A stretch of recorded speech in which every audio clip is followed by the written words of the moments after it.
Hi guys, Shaham McGann, and I am back to talk about another chapter of Harry Potter and the Sorcerer's Stone. I believe this one was chapter 8, the Potions Master, excuse me.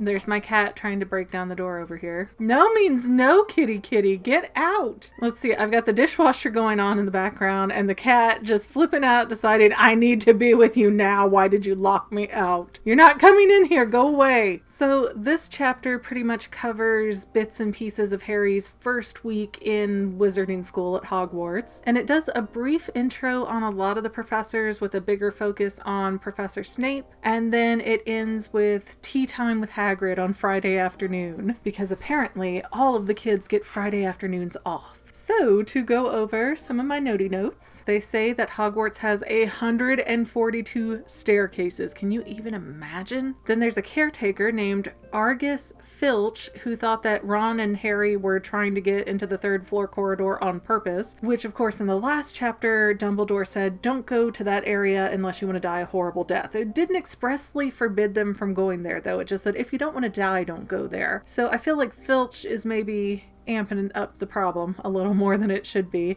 And Filch has a cat named Mrs. Norris, who is his spy. And Mrs. Norris and Filch know all the secret passageways, so the cat is always spying on people, and as soon as she sees somebody step out of bounds, she's like, boop, got him. And Filch is there like 2 seconds later. And Harry is realizing that wizarding school is a lot more involved than he ever expected it to be. He has to learn the names of stars and how the planets move, but I don't believe it said who or what class that was involved with. Then there is Professor Sprout, who handles herbology, because that's not on the nose. There's Professor Binns, who died in class, got up as a ghost, and kept on teaching the history of magic ever since. And apparently Professor Binns is not a great teacher, and he's doing such a bad job of teaching that they can't keep straight Imric the Evil from Uric the Oddball. And I don't know if these are character names that are going to come back, but they stood out enough that I decided they should be written down.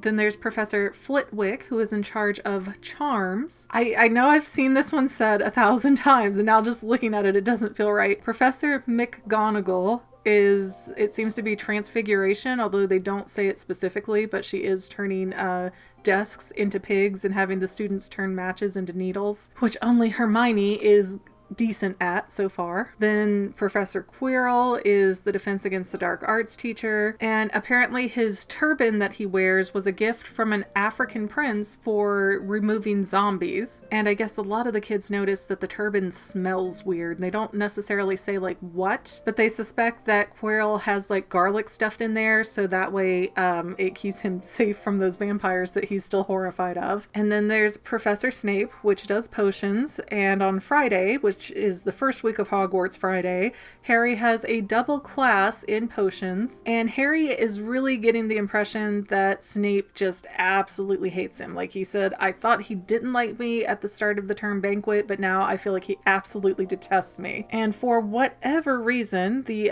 potions area is filled with glass jars filled with pickled animals. Ugh.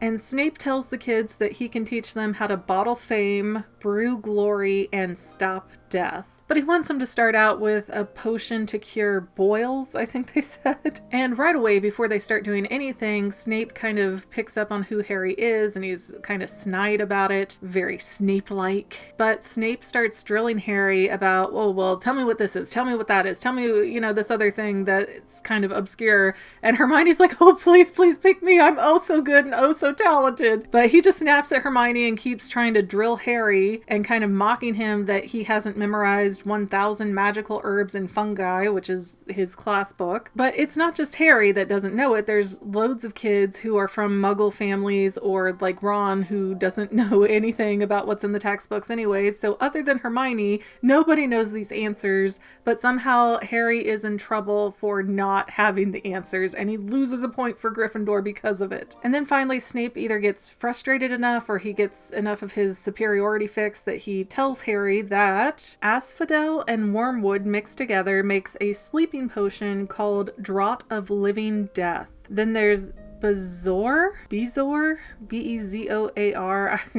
Pronunciations are only going to go downhill from here. But that is a stone found in a goat's stomach that will counter most poisons. Then monkshood and wolfsbane are the same thing, which also goes by Aconite, something like that. And as far as the potion class goes, Malfoy is definitely the teacher's pet. And they say that Snape is the head of Gryffindor and I'm never going to say this right.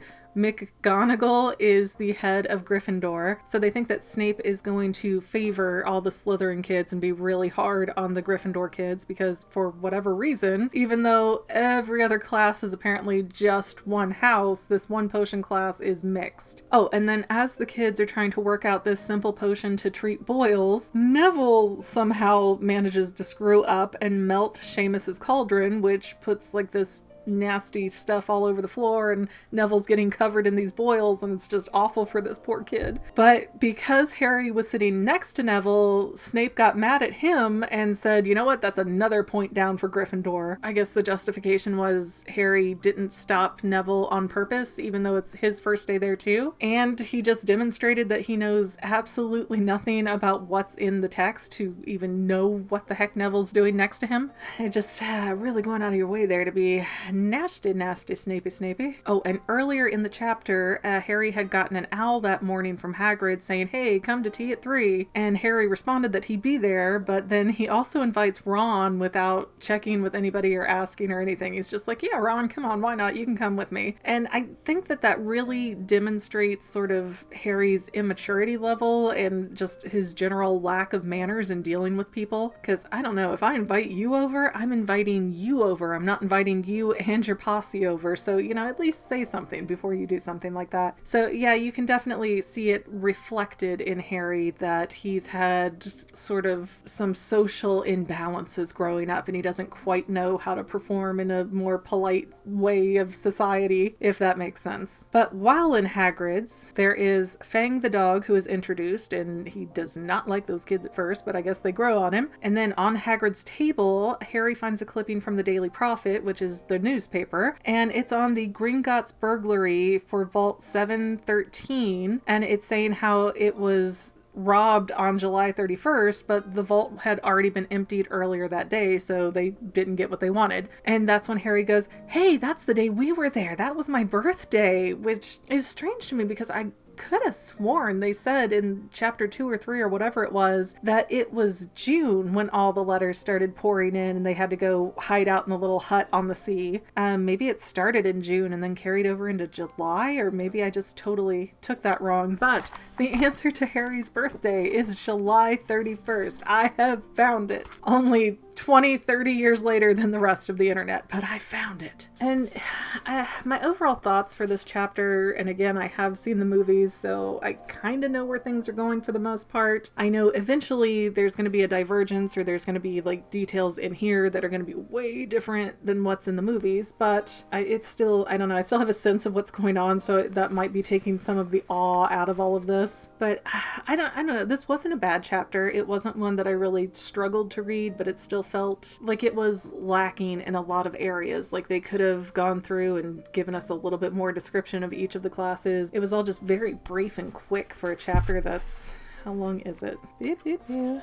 Yeah, it's only 11 pages. So to cover his whole first week of school in 11 pages, it's almost too brief. As somebody with dyslexia should not say, oh, I didn't get to read enough. But I kind of feel that way. I don't really have a good sense of a lot of the teachers that don't have a really big presence in the movies. So hopefully they'll get more in depth on that though. But I'm almost halfway through the book. After I get through chapter 9, which is called The Midnight Duel, page-wise, I will be a little bit over halfway through the book. And it looks like we're going to jump through this year fast, because I'm covering chapter 8 right now. Chapter 9 is happening. Then chapter 10 is called Halloween. So we've gone through a whole month in 2 chapters. But yeah, this chapter was pretty cut and dry. Not a whole lot to pull out of it, other than maybe some little tidbits with Hagrid and Snape, but I guess we'll see where it goes, and we'll see where it's different from the movie. And let's see, is there a good question for this week to encourage our discussions? What do you think the smell was coming out of Professor Quirrell's turban? Do you think it was garlic or something different? And I'm well aware the answer might be later in the book, but just humor me. Anyways, thank you all for watching, and we'll see you next time, Fanily members. Professor McGonagall. Professor McGonagall. McGonagall. That's never how I said it. I always feel like I said McGonagall or something. Well, Fanily members, we're almost done, but I want to invite you to hang out with me in some other places. I'm on Twitter and Instagram as my own personal self, and I have a Facebook page too, but I mostly just post photos over there. And sometimes people say, "Hey McGann, I want to mail you something. How do I do that?" Easy. Just click the About tab on my channel page, and my most current P.O. Box info will be right there. I also run another channel, The Fanily. It's really a hodgepodge channel where we might post anything. Oh yeah, and I also sell shirts and stickers and stuff with the Fanily and the Fangirl logos. If that is your cup of tea, I have a link in every description of every video. Finally, if you want to help out the Fangirl channel and make sure I'm putting out video essays for years to come, the best way you can help is by subscribing and watching more of my videos, whether they're new, old, whatever. Maybe even share one or two on social media, help spread the word. People who watch to the end of videos like you helps to tell the site, hey, this is a good video, we should recommend it to other people. So if you made it this far, leave me a comment of something like, hey, I made it to the end. Love ya. See you next time, Fanily members. Bye.